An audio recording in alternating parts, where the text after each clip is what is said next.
ایک سپر طاقت بدمست ہاتھی وہ اور ایران دوسری طرف لڑنے والے، ان کے درمیان صلح کروا رہا ہے، اسلام آباد میزبان بننے جا رہا ہے۔ یہ ہماری زندگی کا ایک وہ خواب ہے جو ہم نے دیکھا نہیں تھا، ہم مایوس تھے،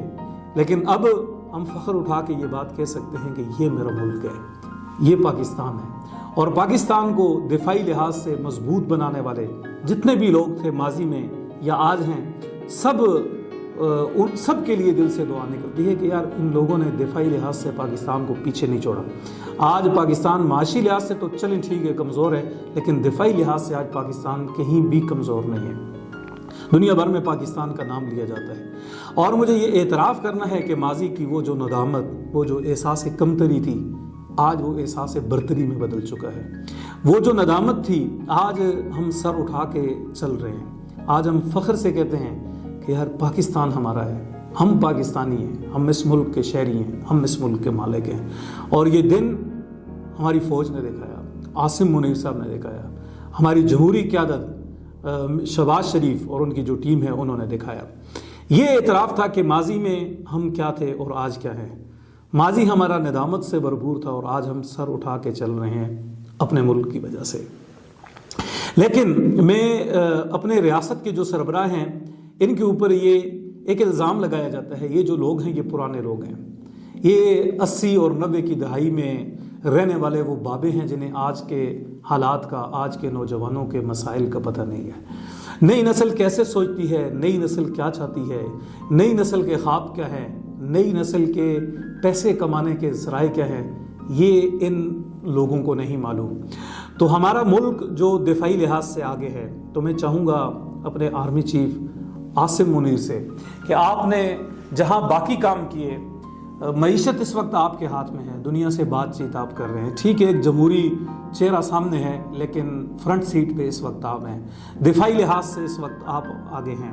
اور پاکستان کے فیصلے اس وقت آپ کے ہاتھ میں ہیں، اللہ تعالیٰ نے دیے ہوئے ہیں۔ تو میں چاہوں گا کہ آپ 3 کام ضرور کریں۔ جہاں یہ جو نئی نسل کی ضرورت ہے، آپ اس ملک کے اوپر احسان کر جائیں گے، اس ملک کے نوجوانوں کے اوپر احسان کر جائیں گے، اس ملک کے سوچنے والے، اس ملک کے بولنے والے، اس ملک کے لکھنے والوں کے اوپر احسان کر جائیں گے۔ ایک بلاول بھٹو نے بطور وزیر خارجہ سنگاپور میں فیس بک کے ہیڈ کوارٹر کا دورہ کیا تھا اور وہاں ان سے بات کی تھی کہ آپ اپنے دفاتر پاکستان میں آ کے کھولیں۔ یہ سلسلہ رک گیا ہے۔ آج آپ دیکھیں کہ فیس بک بھارت میں مونیٹائز ہے، ان کے پاس دیگر پلیٹ فارم ہیں جن سے بھارتی نوجوان پیسے کما رہے ہیں، لیکن پاکستان کے اندر فیس بک مونیٹائز نہیں ہے، پاکستان میں فیس بک کے آفس نہیں ہیں، ٹک ٹاک کے دفاتر یہاں نہیں ہیں۔ ہمارے وہ لوگ جو باہر پیسے کما رہے ہیں، کوئی ایڈمن باہر بناتا ہے، وہاں پیسے جاتے ہیں، پھر اس کے بعد ملک کے اندر آتے ہیں۔ تو میں چاہوں گا عاصم منیر صاحب سے کہ آپ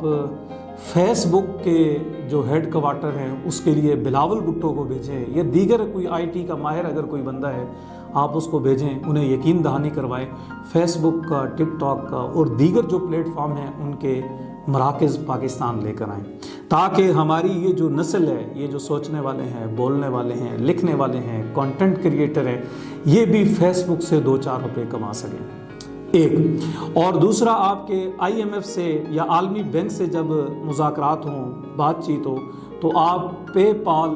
یہ پاکستان لے آئیں تاکہ پیسہ ڈائریکٹ پاکستانیوں کے اکاؤنٹ میں آئے۔ دوسرا یہ کام کریں، آج بھی پیسے باہر کے راستے سے آتے ہیں، پاکستانی نوجوان کما رہے ہیں لیکن وہ ایک جگاڑ کے راستے سے، ایڈمن کے ذریعے سے، کس نے کیسے بنایا ہوا ہے۔ آپ پے پال اگر پاکستان لے آتے ہیں تو آپ کا اس نوجوان نسل پہ احسان ہوگا۔ دوسرا کام یہ کر دیں کہ آپ کی آئی ایم ایف اور عالمی بینک کے ساتھ جب بات چیت ہو تو آپ مذاکرات میں یہ بھی رکھیں کہ آپ یہاں پہ پالنے ہیں۔ اور تیسرا، آپ ڈیجیٹل زون بنائیں اور وہاں بجلی سستی کریں، انٹرنیٹ تیز کریں، انٹرنیٹ کی سپیڈ تیز ہو، ٹیکس میں چھوٹ دیں۔ آپ جب یہ ڈیجیٹل زون بنائیں گے تو نوجوانوں کو جب آپ بجلی دیں گے، نوجوانوں کو جب آپ انٹرنیٹ دیں گے، نوجوانوں کو جب آپ کمانے کے مواقع دیں گے، تو یہ نوجوان اس ملک سے محبت کریں گے. یہ پیسہ یہاں سے لیں گے, یہ یہاں بیٹھے ہوں گے لیکن پیسہ اس ملک کے اندر آئے گا. تو آپ نے دفاعی لحاظ سے تو اس ملک کو اس جگہ تک پہنچا دیا ہے جہاں ہم سر اٹھا کے کہتے ہیں یہ ہمارا ملک ہے, اور ہم اپنے دل سے آپ کا شکریہ ادا کرتے ہیں. ایسا نہیں ہے ہم نے ماضی میں تنقید کی ہے, میں لکھنے والا ہوں, ہم نے تنقید کی ہے مشرف پہ بھی, ہم نے تنقید کی ہے باجوہ صاحب پہ بھی, ہم نے تنقید کی ہے باقی لوگوں کے اوپر بھی, اپنے حکمرانوں کے اوپر بھی. دفاعی لحاظ سے جو غلطیاں تھیں ہم ان کے اوپر تنقید کرتے رہے ہیں, لیکن آج اگر ہم تعریف بھی کر رہے ہیں تو یہ اپنے دل سے کر رہے ہیں. ایسا نہیں ہے کہ یہ کسی خوف کا نتیجہ ہے, ایسا بھی نہیں ہے یہ کسی لالچ کا نتیجہ ہے. یہ اللہ جانتا ہے, یہ اس ملک کی محبت کا ہے کہ آپ نے ہمارے اندر یہ احساس تفاخر جگایا. اور میں نے کل ایک جملہ لکھا تھا کہ ہمیں سیاسی لحاظ سے,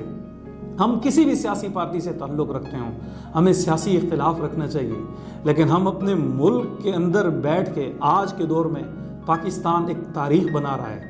اور ہم اپنی آنکھوں سے تاریخ کو بنتا دیکھ رہے ہیں. ہم ان تاریخی لمحات میں موجود ہیں, یہ تاریخی لمحات ہیں اس ملک کے, اور ہمیں ان تاریخی لمحات کو بھولنا نہیں چاہیے, ہمیں ان تاریخی لمحات کو منانا چاہیے. قدرت زندگی میں, قدرت یہ مواقع بار بار نہیں دیتی. اللہ نے پاکستان کو عروج دیا ہے اور یہ پہلی مرتبہ ہے ہم ایسا عروج دیکھ رہے ہیں. ہم سے روس بھی خوش ہے, ہم سے چائنا بھی خوش ہے, ہم سے سعودیہ بھی خوش ہے, ہم سے ترکی بھی خوش ہے, ہم سے ایران بھی خوش ہے. خوش کے بجائے اگر میں یہ کہہ دوں کہ ان سارے ممالک کا پاکستان کے اوپر اعتماد ہے تو یہ زیادہ بات بہتر ہوگی.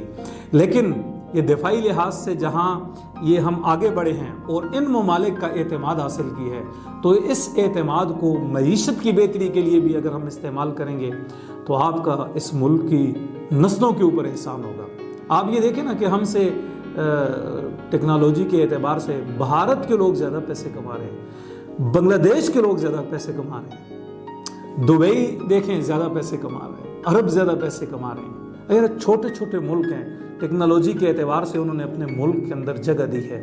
تو آپ اگر 3 کام کر دیتے ہیں, فیس بک کے دفاتر یہاں لے آتے ہیں, ٹک ٹاک والوں کو آپ یہ کہہ دیں کہ بھئی آپ اس ملک سے بزنس لے کے جاتے ہیں, بدلے میں آپ ہمیں کیا دے رہے ہیں, پے پال لے آتے ہیں یہاں, اور اگر ڈیجیٹل زون بنا دیتے ہیں جہاں بجلی سستی ہو, جہاں نیٹ تیز ہو, ٹیکس میں چھوٹ اگر دے دی جائے گی, تو یہ نوجوان یہ